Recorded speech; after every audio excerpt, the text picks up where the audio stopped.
আপনি এটা একটা দাবির মধ্যে পদ্ধতির উল্লেখ তো থাকে না ভাই। আপনি দাবি করবেন যে আগামী ডিসেম্বরের মধ্যে নির্বাচন চাই, এবং যে নির্বাচনে কারা কারা প্রিজাইডিং অফিসার, পোলিং অফিসার হবে, রিটার্নিং অফিসার হবে বলবেন দাবির মধ্যে। আমরা বলেছি যে প্রবাসী বাংলাদেশিদেরকে জাতীয় সংসদ নির্বাচনে অংশগ্রহণ করার সুযোগ দিতে হবে, ব্যবস্থা করতে হবে।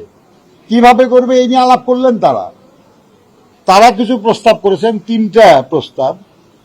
এর মধ্যে কোন প্রস্তাব কিংবা কোন কোন প্রস্তাবের কোন অংশ, তাই না, এটা তো কোনো রিজিড ব্যাপার না।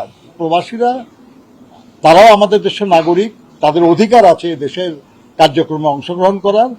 আমি বলেছি যে আমরা তো দলের পক্ষ থেকে এখানে এসেছি, আমরা জানলাম তাদের সব ডকুমেন্ট, এগুলো আমরা নিলাম, আমরা আমাদের দলে আলোচনা করে আমাদের দলের পক্ষ থেকে আমরা জানাবো। তারা বলেছেন 15 দিনের মধ্যে, এবং এটাও বলেছেন যদি 15 দিনের মধ্যে না হয় আর একটু বেশি হলেও কোনো অসুবিধা নাই, কিন্তু আমরা মনে করি না যে এত বেশি সময় লাগবে, কারণ আমাদের তো এই নিয়ে কাজ করা আছে কিছু।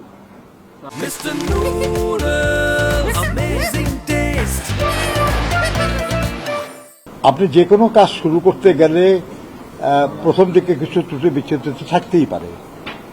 এটা প্রক্রিয়ার মধ্যে দিয়ে, অনুশীলনের মধ্যে দিয়ে সেটা ত্রুটি দূর হয়। আপনি যেটা বললেন আর কি, যে আমাদের দেশের যে বর্তমান নির্বাচন যে প্রক্রিয়া, সেটাতেও কিছু ত্রুটি আছে, তাহলে কি নির্বাচন বন্ধ করে দেবো আমরা? প্রবাসীদের অংশগ্রহণের সুযোগ দিতে যে প্রক্রিয়া, সেই প্রক্রিয়ায় যদি কিছু ত্রুটি থাকে, সেটা সহজে আমাদেরকে শুরু করতে হবে, যাতে করে অনুশীলনের মধ্য দিয়ে আমরা সেই ত্রুটি দূর করতে পারি, কমাতে পারি। আর একটা জিনিস যেটা, সেটা হলো যে যদি এরকম কিছু নাই থাকবে, তাহলে কি এত সংস্কার, এত বিপ্লব ইত্যাদি কথা আমরা কেন বলি?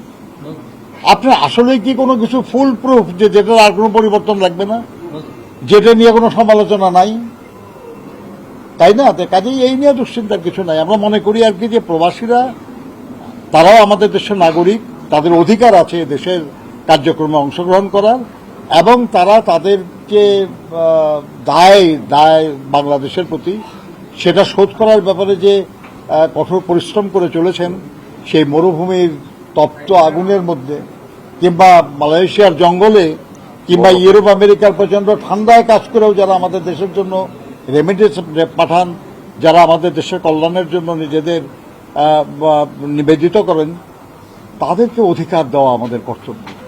এই ব্যাপারে আমাদের দলের পক্ষ থেকে বক্তব্য দেওয়া হয়েছে, হবে।